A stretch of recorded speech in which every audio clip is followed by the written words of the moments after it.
Bienvenidos a este regreso de La Voz del Grillo, un programa que nosotros venimos haciendo desde 1987 en la FM de LT3 y que después tuvo un ciclo en televisión regional desde el año 2002 en adelante y que después suspendimos porque tuvimos la suerte que 92.075 personas como ustedes nos hicieron diputados provinciales.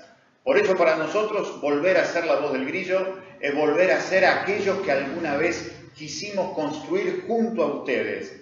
Un periodismo que produzca noticias a partir de sus protagonistas, que denuncie con nombre y apellido a los multiplicadores del dolor y que por otra parte cumpla con lo que dijo ese fenomenal poeta, ese duende narigón que alguna vez existió en estos arrabales del mundo, que fue Enrique Santos Discépolo, que decía que la voz del pueblo se vuelve molesta para los sectores del poder como lo hace La Voz del Grillo.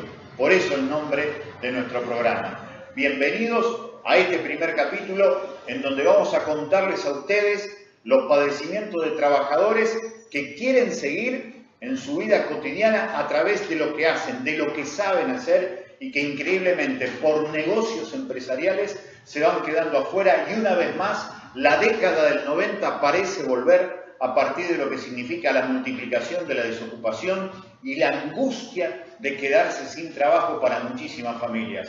Vamos a estar con la muchachada de la clínica Gomara de Villa Gobernador Galvez que viene peleando hace rato por mantener las fuentes laborales. Tenemos el privilegio, el lujo de contar aquí esta noche en el regreso de La Voz del Grillo con uno de los periodistas más importantes de la República Argentina y que tenemos la suerte que sea de aquí, de la ciudad de Rosario, como es Hernán Lascano, que junto a Germán de los Santos han escrito un extraordinario libro de investigación periodística, una notable crónica que es Los Monos, que está muy bien redactado, que no tiene mayores pretensiones que lo que dicen ellos, contar la historia, una historia desde su punto de vista muy bien documentado, así que vamos a estar hablando de esta organización que de alguna manera nos marca como el negocio a partir del año 2007 en la República Argentina en primer lugar, a partir de lo que significó crecer en la importación de efedrina, porque habían sido desplazados los distintos lugares que desde México importaban eso, generó que después en distintas provincias argentinas se abriera otros mercados vinculados, por ejemplo, a la distribución de cocaína y ahí aparece la familia Cantero, allí aparecen Los Monos. No se lo pierda el segundo bloque junto a Hernán Lascano para hablar del extraordinario libro que se llama Los Monos, que además ya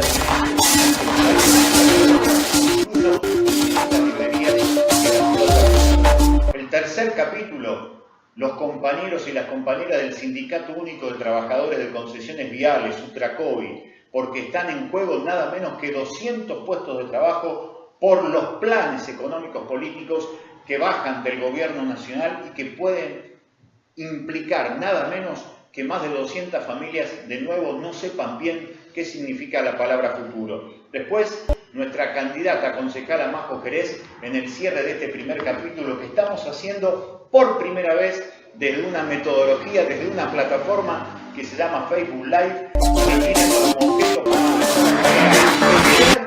la dictadura del dinero. Porque para estar en los canales abiertos de la ciudad de Rosario, para estar en los canales abiertos de la ciudad de Santa Fe, de Rafaela, de Reconquista, de cualquier lugar grande de la provincia de Santa Fe, hay que tener una montaña de dinero. Y sin esa montaña de dinero es muy difícil difundir ideas políticas y sociales que sean diferentes a los partidos de siempre, que ahora, con el gran negocio de la grieta, nos quiere hacer resucitar el gran negocio del bipartidismo. No tenemos nada que ver con el bipartidismo, la transformación de la Argentina va a ser por afuera del bipartidismo que hoy tiene este nuevo nombre de la grieta, pero que no es más que esa vieja idea de hacer la en Argentina, que solamente hay dos opciones que en realidad terminan siendo las dos caras, una. Bienvenidos a este primer capítulo de La Voz del Grillo. Nosotros estamos muy felices y en lo particular muy joven, muy talentosa, con una gran voluntad que después vamos a compartir quiénes son. Bienvenidos a este capítulo de La Voz del Grillo. El primer corte, que según me dijo Germán, está todo preparado para salir y después del corte ya con los trabajadores de la clínica Gomara de Villa Gobernador Galvez que han tenido, pasame la referencia para esta clínica Rosario para este primer capítulo de La Voz del Grillo. Gracias por estar del otro lado. En cualquier cualquier lado que esté, porque ahora no sé bien por dónde estamos navegando, pero vaya a saber.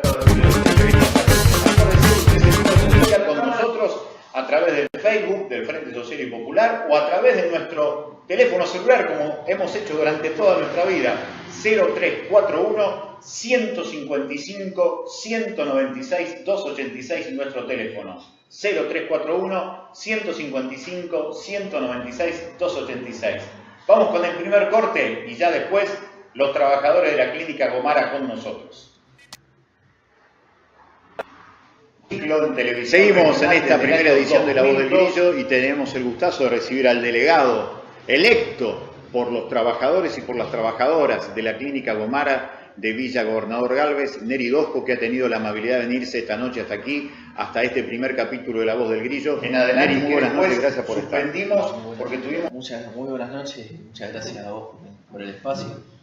Realmente la suerte que 92.075 personas como ustedes en los medios de comunicación, porque noticias a partir como mucha de su protagonista, organizaciones como ATSA que tienen el poder y tienen el dinero que denuncie con nombre y apellido a los multiplicadores del dolor y que por otra parte cumplan con lo que dijo ese fenomenal nuestro Facebook del pueblo, el Facebook del Comité de Lucha. Se vuelve molesta para los sectores del poder.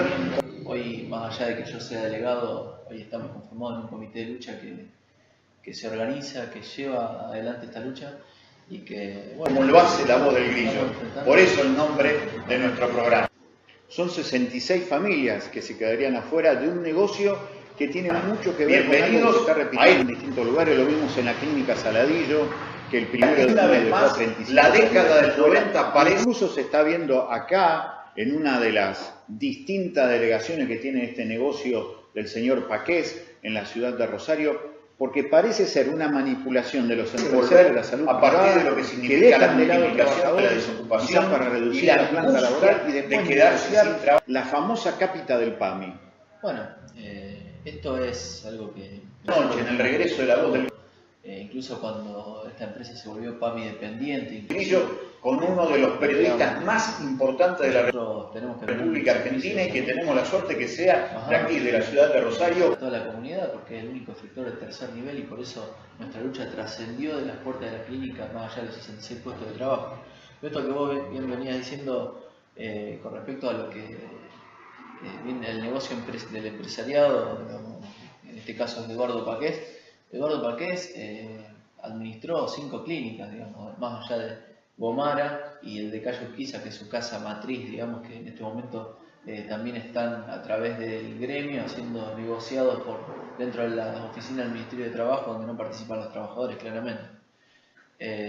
Pero habían otros 3 efectores, que uno, como vos decías, es el Sanatorio Saladillo, 35 trabajadores en la calle, no tengo el número exacto, pero en San Lorenzo también un montón de trabajadores que quedaron afuera. Y bueno, nosotros no queremos seguir esa línea, por ese motivo, y cansados de los aprietes del gremio ATSA, incluso tuvimos el mayor apriete la última vez, que fue lo que nos empujó a denunciarlos realmente, denunciarlos judicialmente, no solamente... Te amenazaron de muerte. No solamente sí. En la delegación local del Ministerio del Trabajo de la provincia. Claramente me dijeron que me iban a reventar, me dijeron que no sabía con quién me había metido. Me metí contra un gremio evidentemente que no defiende a los trabajadores, porque si me metí con ellos fue por defender a mis compañeros, por defender los puestos de trabajo y por defender los derechos de toda una ciudadanía, que no es nada menos que el derecho a la salud, digamos, un derecho con el cual incluso el gobierno de la provincia hoy está haciendo eco en todos lados, con su bandera de la salud, diciendo que son un ejemplo en toda Latinoamérica, sacando el ECA, sacando un montón de... Bueno, todo el sur del departamento de Rosario hoy nos cuenta con un servicio de tercer nivel y hoy teniendo la oportunidad de tener un servicio muy cercano a lo que venimos en tercer nivel, teniendo tomógrafo, resonador, terapia intensiva, quirófano, hoy nos lo están garantizando en todo el sur del departamento. Es decir, si esto sigue en manos privadas, más del 50% de la población de Villa Gobernador Galvez, si nos quedamos en esa ciudad nada más, que es la que está en donde está el policlínico, no cuenta con obra social. Es decir, toda esa gente viene desde hace años.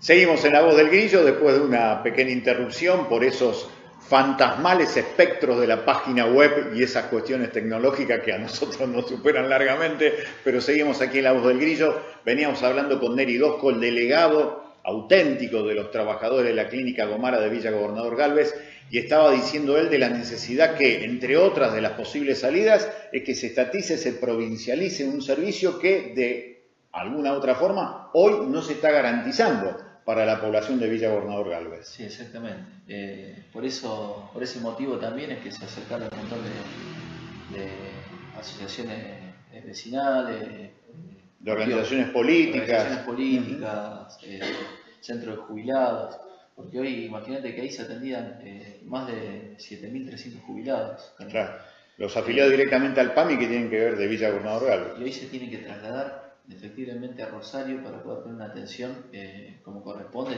del servicio de tercer nivel. Imagínate que alguien se infarta, alguien le agarra un ACV en Villa Gobernador Gálvez, llega al hospitalito y tiene que esperar la derivación a Rosario. Cuando se habla de que los primeros minutos del accidente son fundamentales para ser atendido, para recuperar la vida. Exactamente. Si no queda en el camino, corre el riesgo de quedar toda la vida con una secuela importante. Neri, ustedes van a hacer un festival. Sí, Carlitos, vamos a hacer un festival solidario. Lo estamos organizando con todos los trabajadores y nos están ayudando muchísimo, pero muchísimo. Algunas organizaciones, son pocas organizaciones, entre ellos, bueno, desde ya la colaboración que estamos teniendo de parte de ustedes, con los chicos del Partido de la Causa Obrera, que realmente están encima todo el tiempo acompañándonos en todas las actividades. Es increíble realmente lo que hacen desde ese partido con nosotros.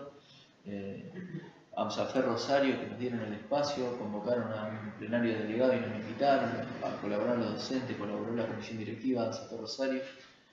Yo acá me traje un pequeño machetito para no olvidarme, de vecinales que han traído donaciones. Después, bueno, de Paladini nos donaron toda la parte de chorizo, hamburguesas, todas esas cosas que se van a vender en el festival. Gráfica León, que nos permitió imprimir la folletería. Mazzini, que se comprometió a traer los panes para todos, ya sea pancho, hamburguesa, pan, lo que se vaya a vender. Obreros de Aloco, que trajeron una colaboración. Los obreros de Aloco han venido durante muchísimo tiempo a La Voz del Grillo en su momento. Es increíble el aporte que esos compañeros han hecho. Qué bueno. Nosotros lo resaltamos. El Consejo Deliberante de Villa Gobernador Gálvez nos donó 5.000 pesos, imagínate lo que implica 5.000 pesos en un fondo de huelga. Siendo 56 trabajadores que dependían de eso, porque, bueno, y sin embargo los obreros de Aloco trajeron un monto similar de pura solidaridad obrera. Realmente para nosotros fue algo emocionante. Después, hoy por ejemplo, un obrero de Swift se acercó con una caja de hamburguesa, dijo: chicos, esto se lo traigo para el festival. Realmente son cuestiones que nos hacen sentir muy bien y nos empujan en esta lucha. Realmente lo que sí también queremos invitar a las organizaciones que por ahí se están acercando, que colaboren un poco más, que necesitamos tenerlo un poco más presente, que incluso este hecho de la salud, si bien nosotros venimos aclarando desde un principio que es un problema político, no partidario, lo venimos dejando bien en claro, pero sí, incluso cuando ellos nos vienen a acompañar y demás, tiene que ser una bandera de lucha de las organizaciones cuando van a las elecciones y demás. Hoy el gobierno no nos está dando resultados en una materia como la salud, donde está peligrando la vida de todos los ciudadanos que están hacia el sur del departamento. Entonces, invitamos a las organizaciones que están acercándose, que están ahí, que se comprometan un poco más, que lo utilicen realmente de una manera práctica, porque esto es una causa de todos, no es una causa de los 66 trabajadores, sino una causa de toda la comunidad. Neri, por último, convocar a la gente, ¿a dónde es el festival y a qué hora? El festival es en las puertas del Sanatorio Gomara, Opici y Mosconi, en las puertas de la clínica. Van a haber bandas en vivo, van a participar. ¿Pero cuándo es? ¿El domingo? El domingo 10 de septiembre. A las 12 del mediodía, ahí arranca. El domingo 10 a las 12 del mediodía vamos a estar ya inaugurando con bandas en vivo. Y bueno, contamos con la presencia de ustedes. Vamos a estar. Y con la presencia de todas las organizaciones que realmente nos vienen bancando. Neri, muchísimas gracias. No, gracias a vos y desde ya eternamente agradecido por esto. No pasa nada.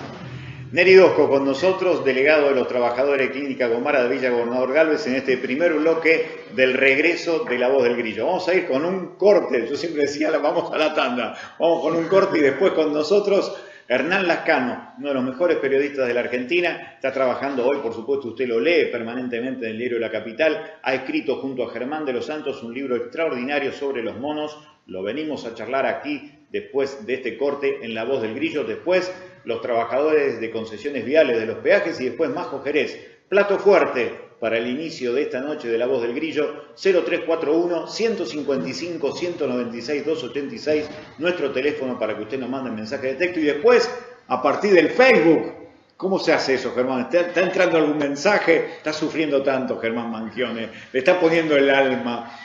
Pero de alguna manera van a entrar algunos mensajes, así que después vamos a compartir los mensajes que ustedes nos hacen llegar aquí al primer capítulo del regreso de La Voz del Grillo para gambetear la censura de los grandes medios de comunicación que solamente le dan lugar a las organizaciones políticas que tienen montañas de guita, con lo cual la democracia se hace cada vez más chiquitita. Vamos con la tanda, vamos con el corte y luego seguimos en La Voz del Grillo. Gracias, Nelly. Muchas gracias. Muchas gracias. Vení, Hernán, nomás.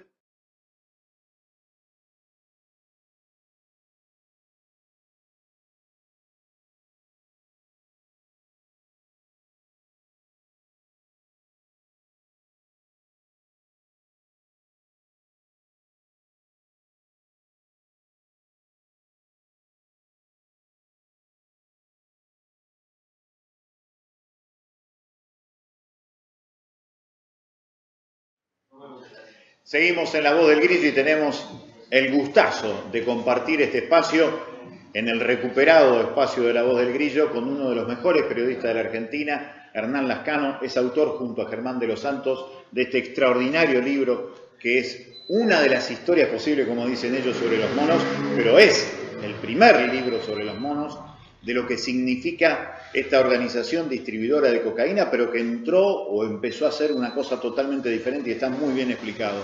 Hernán, en primer lugar, muchas gracias y en segundo lugar, felicitaciones. Bueno, muchas gracias Es a vos. un libro extraordinario el que han escrito con Germán. Bueno, muchas gracias. También muchas gracias por el impulso cariñoso que tuviste desde el primer momento a partir de la salida del libro. Y sí, bueno, estamos complacidos. El libro arrancó recién hace un mes y poquitos días, a principios de agosto. Ayer tuvimos la novedad de que se va a reimprimir por tercera vez. O sea ¿Por tercera vez? Sí, así que bueno. Es decir, en un mes y Chirola. Sí. Qué sí, bueno. Sí. Afortunadamente está circulando, se está leyendo, hemos tenido buenas críticas de los colegas y también, digamos, de lo que nos hace llegar el público lector en general, para una historia que es compleja, que tiene muchas posibilidades de ser abordada, que ha generado en Rosario, digamos, grandes discordancias respecto de las intervenciones de los distintos actores desde el punto de vista de lo que fue no solamente lo que permitió el crecimiento y la evolución de esta organización criminal poco sofisticada, que como decías hace un rato, se expandió de la mano de las formidables ganancias del negocio de cocaína, que obviamente no se terminaban del búnker para adentro, sino que planteamos nosotros, y no solamente nosotros, tuvieron una gran inserción en la economía legal de Rosario y de los alrededores. Así que bueno, el intento fue elaborar una crónica un poco más expandida, porque muchas de las historias del libro ya habían sido abordadas de una manera muy, para mí, sagaz, inteligente y diversa de distintos medios de prensa y periodistas de Rosario, que yo creo que lo hicieron muy bien, que también nos sirvieron de aporte. Pero lo que permite, digamos, por ahí el hecho de ubicar el contenido en un libro es abordar lo multifacético del fenómeno, ¿no? Acá tenemos no solamente una cuestión que se agota en lo que fue la banda del Clan Cantero, en su surgimiento en Barrio Las Flores, en su expansión luego, sino justamente su involucramiento hacia la economía formal, su relación a partir del dinero con concesionarias, con agencias de bolsa, con financieras, con sectores profesionales integrados por bufetes de abogados, escribanos, contadores y, digamos, obviamente los grados de penetración con la policía y la gran cuestión que todavía es motivo de discusión, que es el fenómeno político más general que permitió que crecieran sin freno del sistema de justicia durante muchísimo tiempo y también con una penetración y una interrelación, una cooperación fortísima con las fuerzas de seguridad, básicamente la policía provincial. Antes de meternos en la posibilidad de lo que pueda llegar a discutirse en el juicio oral, que ya se ha corrido la fecha un montón de veces y no sabemos bien cuándo se va a hacer el juicio oral, pero antes de eso, lo que me gustaría saber la repercusión del libro, si tuviste alguna de esas repercusiones especiales, si alguien de ese voluminoso clan que es Los Canteros te hizo saber algo, te hizo llegar algún comentario, o de distintos sectores que tienen que ver con lo judicial, lo empresarial, ¿qué te sorprendió de las repercusiones? Mira, lo primero a decir es que lo que me sorprendió es que el libro se leyó o se está leyendo en ámbitos muy diversos. Y con cierto reconocimiento, lo digo con mucha humildad, con mucha modestia, en el sentido de que, bueno, es una historia que además, independientemente de quién la cuenta, tiene elementos muy poderosos en lo narrativo por lo que es la historia en sí, no por quién la cuente, ¿se entiende? Entonces hemos tenido hasta ahora, digamos, comentarios muy favorables y afectuosos en la justicia, de personas que incluso piensan distinto dentro del Poder Judicial, de la justicia federal, a la que nosotros sacudimos con un caño porque recién se dieron cuenta que los monos existían aparentemente cuando hacía casi 20 años que ellos tenían sus fechorías, sus aventuras y sus negocios, también de distintos sectores políticos, de sectores policiales y del público en general. Y con relación a la primera parte de la pregunta, bueno, también te digo que complacidos, la verdad con alegría, no hemos tenido ningún contratiempo. Yo creo que, bueno, esas cosas pueden pasar, ¿no? Siempre decimos, lo hemos conversado con vos, que también sos una persona que se dedica a intervenir y a meterse en el barro de los conflictos. Cuando uno se mete en un conflicto o a narrar un conflicto, es como casi inevitable que ese conflicto te salpique, ¿no? Que te vuelva. Nosotros hemos tenido, sí, momentos de discusión y de discusión muy fuerte, a veces con abogados, a veces con colegas periodistas, pero las cosas no han pasado de eso, de debate. Y bueno, yo creo que también puede deberse a que nosotros hemos tratado, no solamente a través del examen de documentos judiciales, de expedientes, de informes de inteligencia de gobierno y de fuerzas de seguridad diversas, sino también a partir de 260 entrevistas hemos tratado de acercarnos al grupo de la familia Cantero y también a quienes los conocieron, con el objeto de no hacer, digamos, una caricatura de ellos, esa por lo menos era nuestra pretensión. Eso se ve en el libro, hay un tratamiento con mucho respeto. Y bueno, porque ese es nuestro afán y porque nosotros no somos jueces ni tampoco tenemos que dictaminar qué pasó en la historia. No somos jueces ni tampoco venimos acá, digamos, con motivaciones religiosas para hablar del bien o del mal. Lo que quisimos hacer es reflejar la profunda controversia que generó este grupo criminal entre tantos, que yo creo que si prevaleció de una manera fuerte fue porque pudo subordinar a otros grupos, porque pudo mezclarse y predominar sobre distintos grupos criminales de las hinchadas de fútbol, de otro tipo de economías delictivas barriales, de otros grupos que se dedicaban a vender drogas. Allí marcan ustedes en el libro algo muy importante, que hay una bisagra. Cuando se meten con el fútbol, que termina siendo una seducción irresistible, tal vez es el principio del fin. Sí, y es así, la verdad que es una lectura atenta hiciste. Porque es casi con las mismas palabras. Sí, nosotros lo que advertimos ahí, y también lo dicen desde un entorno muy próximo a ellos, es que, digamos... Te habían recomendado no meterse. Claro, exactamente. Es como que, digamos, los espacios donde hay mucha visibilidad, no convienen. De hecho, las organizaciones criminales, sean grandes, sean chicas, quieren, digamos, se sienten muy cómodas en el anonimato, ¿no?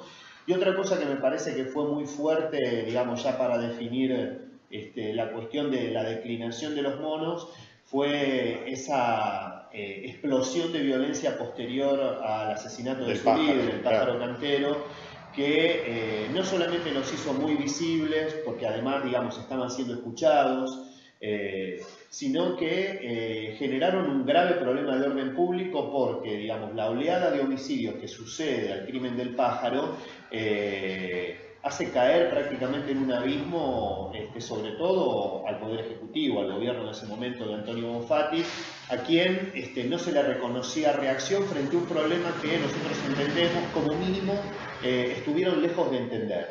Sí, incluso hasta el día de hoy tenemos una serie de polémicas en torno justamente a esa cuestión. En un año muy difícil como fue el año 2013, tuvimos 264 asesinatos en Rosario, que además termina con el asesinato de Luis Medina, que tuvo también una serie de repercusiones pero muy serias en lo político, en lo judicial y hasta en lo económico por las empresas que había montado en Rosario. Sí, yo creo que justamente, digamos, el problema que tenemos en Rosario de hace mucho y que es un problema político de primer orden es que, digamos, los casos que producen gran conmoción pública y que están ligados, sobre todo los homicidios, a economías delictivas fuertes, a situaciones oscuras que de alguna manera rozan al poder por acción o por omisión, quedan sin esclarecimiento, ¿no? Eso pasó con toda la secuencia de homicidios que tiñó de sangre Las Flores, La Granada, el barrio 17 de agosto, que es la zona de predominio de los monos. Históricamente, alguna vez hemos hablado con vos sobre el fenómeno tremendo que significaban las usurpaciones en el barrio de Las Flores, que generaban un movimiento forzado de personas que, al igual que las personas a las que se le asentaron los búnkeres al lado de su casa, no tenían a quién acudir para dar cuenta de lo que pasaba, del peligro que corrían y de la situación dramática a las que se los forzaba a vivir sin ningún tipo de interpelación estatal, ¿no? Ese hecho se está repitiendo mucho hoy, en los últimos 2 años, en la ciudad de Santa Fe. Y hay mucha preocupación sobre eso. La política ha estado muy metida con lo que significa el clan de los Vergallos. En algún día lo podemos charlar. El otro tema que me gustaría que Majo Jerez, que ya está aquí con nosotros, lo pueda escuchar, porque es muy importante lo que ustedes señalan sobre el rol de las mujeres en el clan cantero. Es muy interesante. Ustedes hacen todo un capítulo sobre lo que significa el rol de las mujeres, fundamentalmente de Celeste, de la Cele. La Cele, Celestina, que es la madre del pájaro, la madre de Guille Cantero, que va a ser juzgado ahora como líder de la asociación ilícita, y la madre de crianza de Monchi Cantero, que es tal vez el más conocido de todos por su deliberada exposición pública en el largo tiempo que se mantuvo prófugo. Incluso con el último video que, a mi entender, favoreció a la doctora Rodenas de una forma clara. Sí, es muy probable eso, digamos, de hecho, electoralmente, digamos, el equipo de campaña de la ex jueza Rodenas lo difundió ni bien se produjo. Uno también puede interpretar que fue, digamos, como una forma de buscar protección frente a una situación... No, esto está bien, eso está bien, pero que tuvo una repercusión enorme, tuvo una repercusión y que le vino bárbaro. Electoralmente, sí. Y lo que te decía, o lo que me preguntaba sobre las mujeres, bueno, la figura de Celeste, es como central en el grupo familiar, porque es una persona, digamos, muy protectora, muy respetada y escuchada al momento de sugerir líneas de acción, y no estoy hablando de líneas de acción criminales, sino de líneas de comportamiento en su grupo.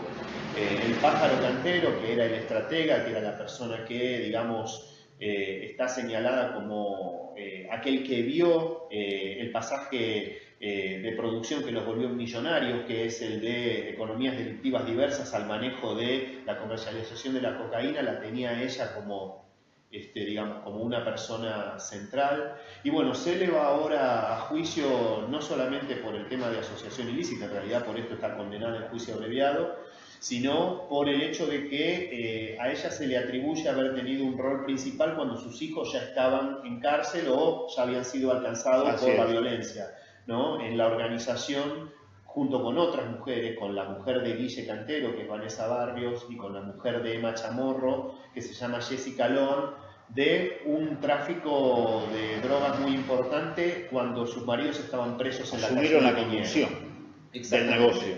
Y nosotros lo que tratamos en esta perspectiva, en donde la intención era un poco reflejar genéricamente cómo era la vida de ellos, y no ser maniqueos en eso, es también mostrar, digamos, el predicamento, la fuerza y la importancia que tenía Cele en la cuestión de sus hijos, y hasta en el momento en que cuando se produce la muerte del pájaro, ella dice algo que presagia algo muy grave. Le dice a uno de sus allegados más importantes, a lo que pase ahora, lo que van a hacer mis hijos, yo no los voy a poder parar. Hernán, muchísimas gracias por haber venido. Bueno, muchísimas gracias. Felicitaciones, y se debe venir ya un segundo libro. Editorial Sudamericana no va a dejar pasar de largo esta oportunidad, que dos extraordinarios periodistas como sos vos, como es Germán, produzcan otro libro por esta fenomenal repercusión que tiene, merecido por el laburo que ustedes hacen, laburo cotidiano, bueno, de muchas horas, como tantas veces nos dijiste, sentados en bares vinculados o cercanos a tribunales. Es el laburo del trabajo periodístico, también queremos subrayar, yo lo quiero subrayar, porque eso es muy importante. Bueno, yo quiero subrayar también con mucha alegría y reconocimiento el trabajo que ustedes hacen por los sectores del laburo y los sectores más rezagados de la sociedad. Un gran reconocimiento y un agradecimiento muy profundo por estar acá. Hernán Lascano aquí con nosotros en La Voz del Grillo. ¡Corte! Es un corte lo que viene ahora en La Voz del Grillo, y después los compañeros del Sindicato Único de Trabajadores de Concesiones Viales, que en la provincia de Santa Fe pueden perder 200 puestos laborales de acuerdo a las decisiones del gobierno nacional del ingeniero Mauricio Macri. No se lo pierda después del corte aquí en La Voz del Grillo.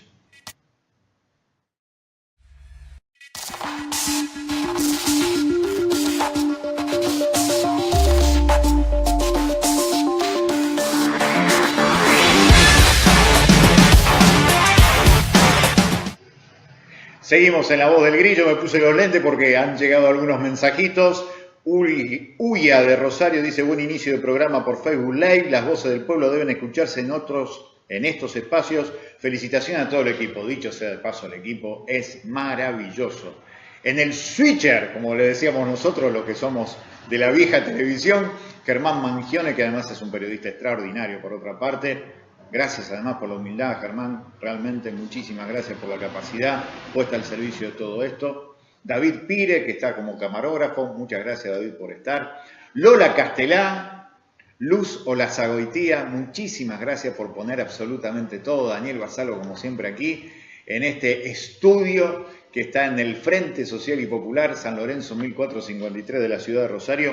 Bombas, abstenerse y esas cuestiones, por favor, no. Gracias a la gente de Ubia Rosario Incito, que dice, entre otras cosas, buen inicio del programa del Facebook Live. No se olviden de los pueblos originarios hermanos. Jalala, dicen el grito de los pueblos originarios. Enrique Farina, buen inicio, Carlos. Un abrazo desde Ramos Mejía, provincia de Buenos Aires. Mirá vos lo que significa esto de transmitir por Facebook. Andrés Cortés, vamos Carlitos. Gracias Andrés, no sé dónde, pero vamos. Emiliano Medrano, abrazo gigante. Acá un compa de la Juventud de la Unidad Popular. Gracias Emiliano.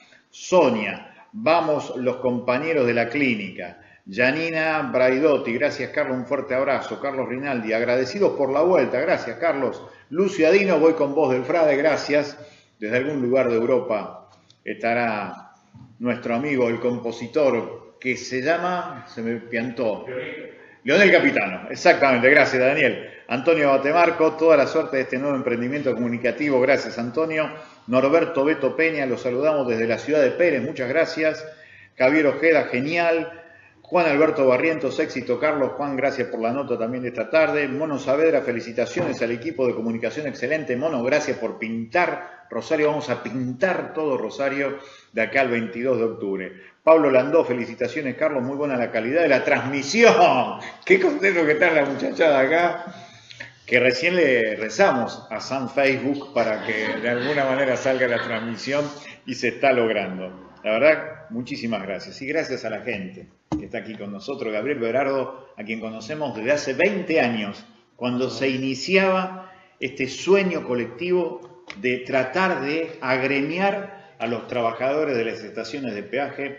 La verdad que es un gustazo recibirte, pero en una ocasión muy, pero muy difícil, Compañero, tu nombre es... Marcos. Marco, claro. Gracias Marco por venir. No, gracias a vos, Carlos. En una situación durísima están atravesando. ¿Qué va a pasar con 200 puestos laborales? Hoy en la legislatura nosotros presentamos un proyecto de declaración de preocupación y repudio ante la medida nacional que puede dejar a 200 familias afuera de lo que significa el trabajo y meterlo en ese agujero negro de angustia que es la desocupación. ¿Qué es lo que pasa? Y nosotros, bueno, en primer lugar agradecerte a vos porque fuiste el primero que nos dio voz en la radio cuando estabas a la noche. Así es. Nosotros desde la cabina de peaje te mandábamos mensajes junto con Leandro, quien te manda sus saludos, que un abrazo muy grande, no pudo venir. Pero bueno, la verdad es que los agradecidos somos nosotros con vos porque fuiste el primero en que nos dio la voz. Y pudimos llegar así a muchos compañeros. La verdad que la situación en la que estamos atravesando no es la mejor. Nosotros nos enteramos por medio de uno de los diarios voceros del Gobierno Nacional, que es el Diario de la Nación, que estaba el proyecto, que está, mejor dicho, el proyecto dentro de los corredores nacionales, de las rutas nacionales, bueno, de levantar algunas cabinas de peaje, bueno, y en la provincia de Santa Fe, en primera instancia, afectaría a todo el corredor de la Ruta 11, que son 4 localidades, que son Nelson, Videla, Reconquista y Florencia. Entonces, el corredor directo, hay cerca de 200 compañeros y compañeras que quedarían sin su fuente de ingreso, más los proveedores que hay detrás de la actividad también. Y bueno, nosotros el día 31 de agosto tuvimos una reunión con Javier Iguacel, que es el administrador nacional de Vialidad Nacional, donde en otras palabras nos confirma de que esa idea del Gobierno Nacional está, de levantar todos aquellos peajes que para ellos no sean sustentables, autosustentables o rentables. Y bueno, desde ahí empezó ya una lucha. Al otro día, el viernes 1 de septiembre, hicimos un plenario con todos los delegados de rutas nacionales de la provincia de Santa Fe. Y bueno, donde ahí ya empezamos a orquestar y a diagramar en conjunto el plan de lucha a seguir. ¿Y cómo sigue justamente ese plan de lucha? ¿Qué van a hacer en los próximos días?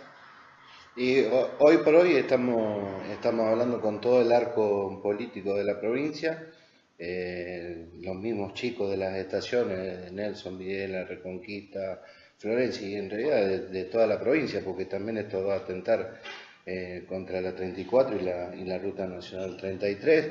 Ya nos estamos moviendo con todos los presidentes comunales. Es decir, que puede haber más de 200 familias y puede haber más involucradas. Ese es el temor que tenemos nosotros. Y bueno, estamos hablando con todos los presidentes comunales, intendentes, y también nos demuestran la preocupación, porque imagínate, en los pueblos chicos que no hay fábrica, no hay nada, esa gente ¿a dónde va a ir a trabajar? Ustedes nombraron Nelson, quienes conocemos la provincia de Santa Fe. Nelson ya sufrió lo que fue ese cimbronazo que fue el cierre en su momento del frigorífico de Nelson en la década del 90. Hoy es un pueblo en donde las cosas son muy difíciles de recuperar de la fuente de trabajo. Una fuente de trabajo como la estación de peaje puede ser realmente algo muy localidades de Nelson, Videla, Florencia y Reconquista también, pero en estas localidades que son chicas, más pequeñas, claro, donde hay 30, 40 familias, donde tenemos por suerte, en estos casi 13 años de historia que tiene el sindicato, estamos entrando en la preadolescencia el sindicato, ¿no? Exactamente. Bueno, se han logrado conseguir muchos derechos. El principal, todos sabemos que el órgano más sensible, ¿no?, del ser humano es el bolsillo. Con mucha lucha, con mucho trabajo, con mucha unidad de los trabajadores, y en localidades de 4.000, 5.000 habitantes, que 30, 40 familias pierdan sus ingresos de un día para el otro, la verdad que el efecto que hace hacia esa localidad económicamente también es muy malo. Nosotros ahora, el día viernes, siguiendo digamos, el primer paso de nuestro plan de lucha es hablar con todos los actores, como bien decía Marcos, tanto políticos como gremiales, sin importarnos la bandera política, sí, claro, porque esto va más allá de la política, sí. Va mucho más allá de la política y va mucho más allá también de las banderas gremiales, si somos CGT, si somos CTA. acá estamos, cuando se habla de pérdidas de trabajo, esas cosas, esas miserias hay que dejarlas de lado, ¿no? Al menos entendemos nosotros eso. Y bueno, ahora el día viernes tenemos una reunión con todos los intendentes y presidentes comunales de las distintas localidades que se van a ver afectadas, los compañeros delegados, la comisión directiva, en el Ministerio de Trabajo de Santa Fe con el ministro Julio Genesini. Bueno, va a haber una reunión, y el día lunes a la mañana en la Ciudad de Buenos Aires hay una reunión con funcionarios del Ministerio de Transporte. Ese es el primer paso que vamos a tomar, el diálogo. Si después, lamentablemente, si con el diálogo no podemos llevar una solución a esto, bueno. ¿Qué le dicen los compañeros, Marco? No, los compañeros, sinceramente, es una preocupación muy grande que tienen, como nosotros también así lo tenemos como dirigentes del sindicato. La verdad, es un golpe durísimo que nos dieron la semana pasada, y salir a comunicarle a estos compañeros realmente te rompe el corazón. Pero de todos modos, yo creo que hoy por hoy estamos más fuertes que nunca y le vamos a dar la pelea que necesita, y después si tendremos que intensificar la lucha, las haremos. ¿Qué les dijo el funcionario nacional? ¿Cuál fue el argumento? ¿Cómo decirlo?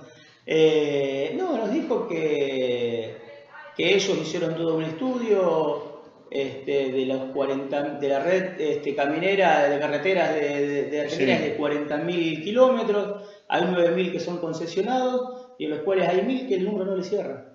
¿A quién no le cierra el número? Eso es lo que no entiendo. A ellos, a los empresarios, en primer medida... Es decir, sobran trabajadores. Claro, ellos, a ver, en la provincia de Santa Fe, en primer lugar sería la ruta 11, en la provincia de Córdoba estaría la ruta 38 y en la provincia de Buenos Aires la 188. Serían directamente levantadas esos peajes. Esa es la idea que tienen. Y dejarían los peajes que son rentables, que son los accesos a Capital Federal, los accesos a la ciudad de Córdoba, los accesos a Rosario, y también pondrían nuevos peajes en un futuro en lo que es la O12, la segunda circunvalación. Claro, porque ahí ellos ven que hay una circulación masiva. Una circulación masiva, más que nada de camiones. Y ven el número. Lamentablemente... Es impactante. Es impactante, ven el número. Vamos a seguir entonces con el conflicto. Sí, yo quisiera agregar también a esto del primer paso en la lucha por mantener las fuentes de trabajo. Nuestro secretario general, Leandro Bond, envió una carta el día de ayer a todos los gremios de la actividad, porque es una actividad en la cual somos varios los gremios que estamos participando. Y bueno, le hemos enviado carta de invitación para también dejar nuestras diferencias, como decía hoy, dejar nuestras diferencias de lado y trabajar todos en conjunto para solucionar esto. Entonces le hemos mandado a los compañeros de Huecara del Interior, que es el gremio de los peajes en Córdoba y todo lo que es el noroeste, a los compañeros de empleados de comercio, que tienen una comisión interna en el peaje de AUSA, a los compañeros de APSAI, que es un gremio de jerárquicos, y le mandamos también a Huecara Nacional, que era en principio era el sindicato que nos agremiaba a todos. Y también le mandamos al gremio SUTPA, que es el sindicato de peajes, que en algún momento conducía Facundo Moyano. Claro. Bueno, que fue el único gremio que dijo que no se iba a juntar.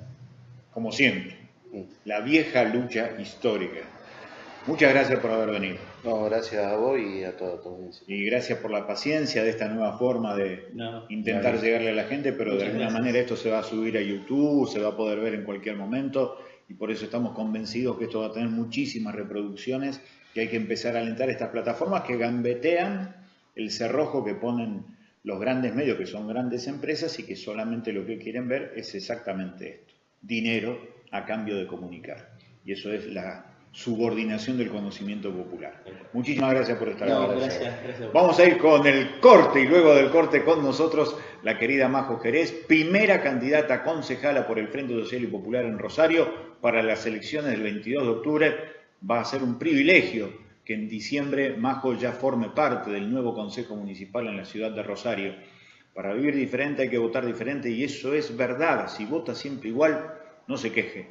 Vamos con el corte y luego seguimos.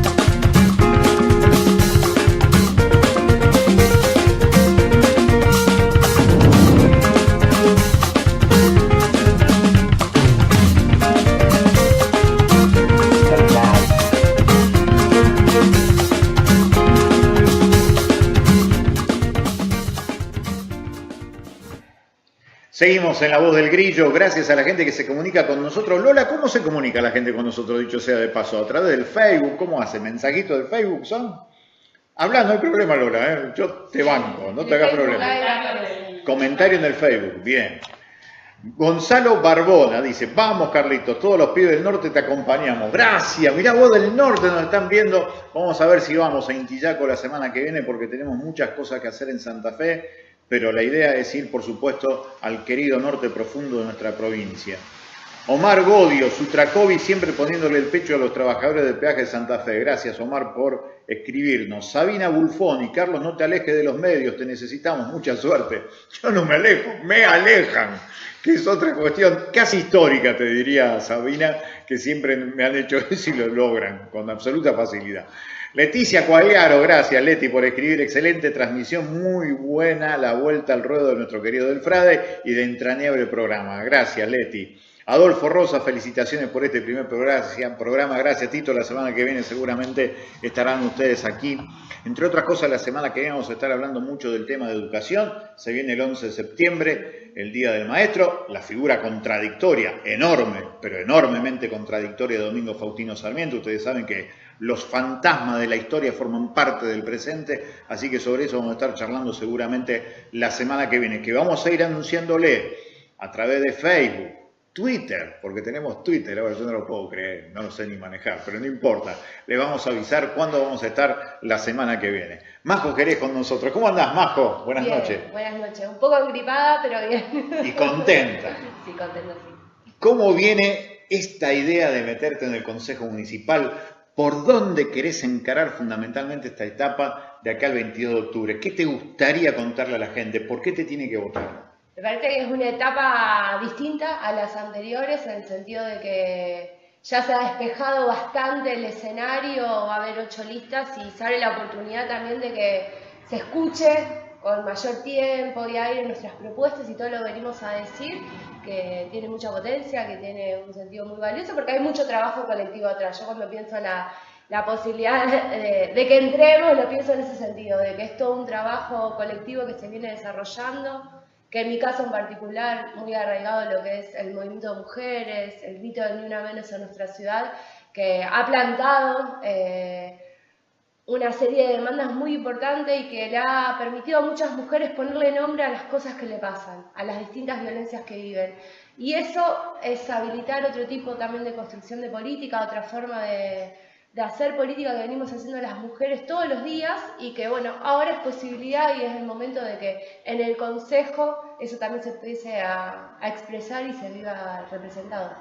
Nosotros tuvimos un eslogan a partir de todo lo que vos venís militando de hace tiempo en Rosario, que tiene que ver con Movemos la Ciudad, y realmente es verdad, yo estaba pensando en esa primera persona del plural, esto de movemos, pero en realidad vos te movés mucho. Desde hace años que te conozco, lo que veo es que en muchísimas cosas que pasan todos los días, estás. Esa forma de estar ¿qué te ha dado? ¿Y qué le querés dar a todos esos lugares donde te recibieron como contraprestación a la hora de que reconozcan de que te venís moviendo en distintos lugares de militancia? Porque es impactante. Yo siempre veo eso y digo, mirá, siempre estamos. Siempre se mueve. Por eso decía, ese movemos tiene mucho que ver con eso. Primera persona del plural. Vos estás incluida en ese movimiento. Sí, creo que lo que nos da es la posibilidad de que justamente muchas veces lo que pasa, los miedos que vivimos y que muchas veces se transitan en soledad, sobre todo en tiempos como los actuales, el miedo a perder el trabajo, al perder lo poco que uno tiene, ante el avanzante, la quita de derechos que se está viviendo, la posibilidad de moverse y moverse con otros y otras hace que uno pueda pensar y vivir de un modo diferente, en esta idea de poder transitar de ese modo individual que muchas veces nos paraliza a la esperanza, caminarla con otros y otras y que hemos conseguido cosas. Pensar en lo que venimos moviendo en términos de la educación, el movimiento estudiantil. Yo vengo de esa militancia, lo que se mueve en los barrios y en los territorios. Pero también en lo gremial. Y en lo gremial también, al mismo tiempo, desde la Secretaría de Género de la CTA. Y bueno, y con las mujeres que son también, la otra vez hacíamos los balances de campaña y uno ve en los barrios, las primeras que están moviendo ante cada necesidad que se vive, ante estos momentos tan duros, suelen ser las mujeres, que las mueve, que sus pibes y pibas tengan un plato de comida en la mesa, de que los barrios no se caigan a pedazos, de que haya respuestas. Bueno, no solo nos movemos por las cuestiones de la violencia machista, sino también por los derechos en lo cotidiano, en cada uno de los espacios que habitamos. Y creo que eso es lo que a una le da como ese impulso, esa fuerza y esas ganas de saber de que una sola no se va a salvar, sino que siempre es con otros y otras y que hace también que se viva y se transite en una sociedad donde pareciera que hay una cuestión de meritocracia o de salida individual, de que no, hay otras formas Sí, eso está muy impuesto, que son colectivas, que nuestro merecimiento es de otro modo y por eso merecemos entrar, pero no en un sentido en el cual nos quieren imponer, sino que tiene que ver con esto, con mucho laburo colectivo y con la posibilidad de que entre todos y todas empecemos a dibujar otra Rosario, que creo que es el momento también de cara a estas elecciones, de esa construcción y ese salto que vimos en el 2015 siga creciendo como espacio. Sin duda, te iba a decir eso, que tomes agua porque veía el esfuerzo enorme que está haciendo por el resfrío y la gripe que tiene para poder respirar y no estornudar. Una de las cosas que más me llamó la atención es que la cuestión de género tiene mucho que ver, como vos decís, con la lucha colectiva. Pero también hay gente que se sube a la moda de hablar de la cuestión de los derechos de género. Eso yo me imagino que hay que separar las aguas, hay que marcar bien estas cuestiones de lo que significa la lucha de años casi en soledad y ahora, claro, después de la fenomenal demostración de miles y miles de mujeres aquí en la ciudad de Rosario, muchos ven allí una buena plataforma formal para decir estamos en eso, pero que nunca estuvieron. Esto me parece que también forma parte de algo distinto. Vos no pedís prestado ningún tipo de careta. Vos sos alguien que desde hace años venís con esta cuestión de género, pero hay mucho arribismo. Te digo de diferentes lugares, desde lo político partidario hasta lo gubernamental, porque una cosa es lo que se dice, la inflación del discurso de derecho de género, y después lo anoréxico de las partidas de los presupuestos, a nivel nacional, provincial y municipal. Sí, nosotros lo vemos claramente en cómo todos y todas las políticas hoy se sacan una foto con el cartelito ni una menos, a la hora de llevar adelante o de acompañarnos en los proyectos que presentamos, no votan, se abstienen, garantizan presupuestos muy flacos para las políticas que necesitamos, y en épocas electorales, hoy hablar de las mujeres, nuestro empoderamiento, el lugar que nos merecemos, es algo que evidentemente parece que genera oportunidades políticas. Sí. Para nosotros es importante que se enuncie, nosotras queremos ver el compromiso y la coherencia que se mantenga con eso, porque lo que nos pasa a nosotras es cosa seria. Nosotros lo venimos diciendo. A nosotros se nos arrebata una vida cada 18 horas en nuestro país, todavía hay derechos básicos que no tenemos garantizados, y es momento de que haya una coherencia entre lo que se dice y se hace, y en ese sentido es justamente quienes ocupan lugares en los distintos distintos niveles del Estado o pretenden ocuparlos deben asumir un compromiso serio con cada mujer a cual les hablan, con los mensajes que emiten al cotidiano. Sabes que hay una de las preocupaciones grandes que tenemos dentro del espacio, dentro del Frente Social y Popular, y desde hace años, por otra parte, se van a cumplir casi 21 años de un libro que nosotros hicimos sobre la historia política del Poder Judicial en la provincia de Santa Fe, es cómo la justicia, el Servicio Público de Justicia, a través de distintos jueces, de distintas juezas, reaccionan frente, por ejemplo, a cuestiones vinculadas a los femicidios, a toda la violencia de género. ¿Cómo notás? ¿Cómo te reciben? Porque además siempre te vemos en la protesta vinculada a la búsqueda de justicia en tribunales. ¿Cómo lo notás hoy a este clima tan particular que es el Poder Judicial en la provincia de Santa Fe? ¿Hay una modificación o sigue siendo el patriarcado, el machismo, algo que caracteriza a la mayoría de nuestros jueces? Y juezas también. Sí, nosotras intentamos, vemos especies de pretendidas transformaciones en algo muy fundamental que vemos y que venimos impulsando, que es la formación con perspectiva de género a la hora de pensar los futuros profesionales de la justicia. Porque lo primero en lo que se incurre por parte de los efectores de justicia cuando una mujer se acerca es desvalidarlas, no generar el acceso a la justicia en el sentido de no desvalorizar su palabra, ningunear lo que le está pasando, relativizar las situaciones. Y esos primeros acercamientos son los que muchas veces salvan vidas.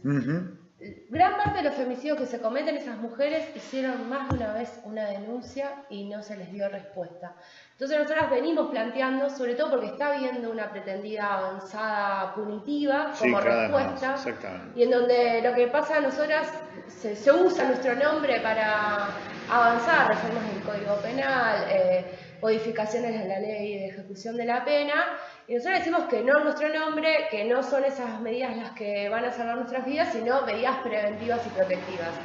Y en ese sentido la justicia viene dando bastante que hablar, sin ir más lejos, hace unas semanas lo que pasó con el fiscal Fernando Rodrigo, del Ministerio Público de la Acusación, que en 2014 él estuvo a cargo de la Oficina de Violencia de Género. En ese momento yo había sido una de las tantas convocadas a armar el protocolo de atención para la Fiscalía, ad honorem, con mucha voluntad y predisposición, y tener que lidiar con esa estructura. Y en ese momento él era fiscal de violencia de género y hoy se descubre que había armado causas y garantizado en su lugar de fiscal escuchas ilegales a su expareja y familia. O sea, esa persona estuvo a cargo de la atención de cientos de mujeres que iban a buscar respuestas por la situación de violencia a la que estaban expuestas, cuando él era uno más de los que generaba violencia sobre sus parejas. Ahí está una de las cuestiones tan básicas. Una fenomenal hipocresía. Una fenomenal hipocresía. Porque ahí, ¿qué te dice el sistema? Es un caso individual. No. Acá lo individual tiene que ver con una cobertura que le da el sistema para que se pudiera hacer lo que se hizo. Esas causas armadas, tuvo que Claro. haber un juez que las habilitó o que avanzó la posibilidad de que esas escuchas se efectivicen. Todas esas cuestiones hablan de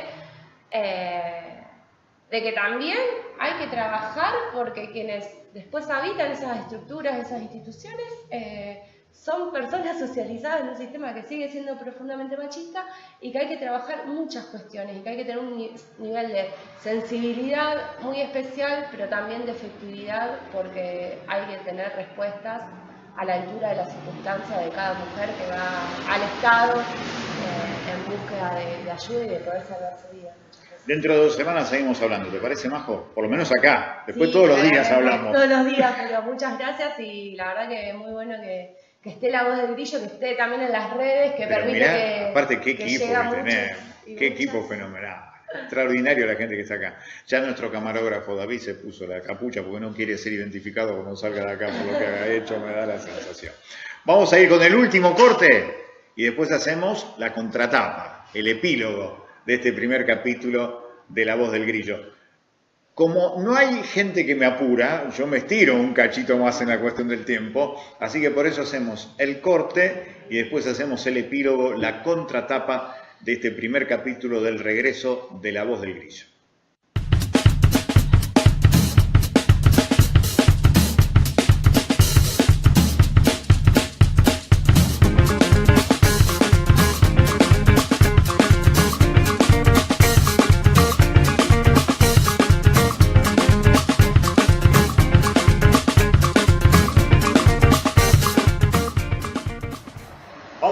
terminando este primer capítulo del regreso de La Voz del Grillo a través de esta plataforma que nos ofrecen las nuevas tecnologías, y en esta democratización de la comunicación aparece también el contraste de lo que sucede con las grandes mayorías de nuestro pueblo, que generalmente se informan a partir de los grandes medios de comunicación que siguen siendo los canales abiertos de televisión, que en la provincia de Santa Fe generan una democracia restringida, porque solamente van a aparecer las propuestas políticas de cara al 22 de octubre y especialmente en los últimos días de aquellos que tengan montañas de dinero para pagar la aparición y esa aparición los haga conocidos a los demás. Tenemos que gambetear eso y por eso esta plataforma de intentar a partir del Facebook Live contarles no solamente a través de un programa periodístico como los que habitualmente nosotros hacíamos, sino también contarles nuestras ideas en forma paralela, que le damos espacio a distintas voces como las que hoy usted escuchó aquí en La Voz del Grillo. La semana que viene vamos a estar aquí seguramente con la cuestión educativa, en primer lugar, por la cuestión del 11 de septiembre. También va a estar nuestra querida compañera de bancada, Mercedes Meyer, contándoles a ustedes cuál es nuestra ley en torno a los alquileres en la provincia de Santa Fe.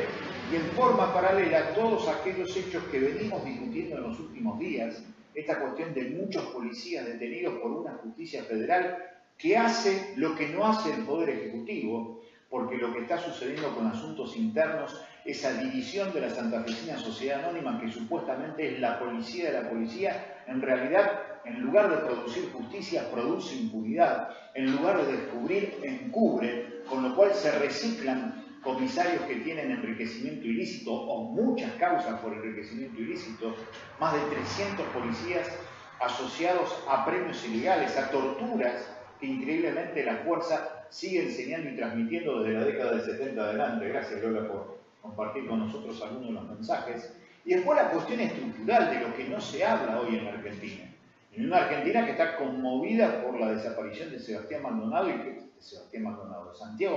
y que obviamente para nosotros es prioritario y por eso estuvimos en la movilización. Pero más allá de esta cuestión, hay cuestiones que en la Argentina siguen sucediendo y que van en contra de las grandes mayorías.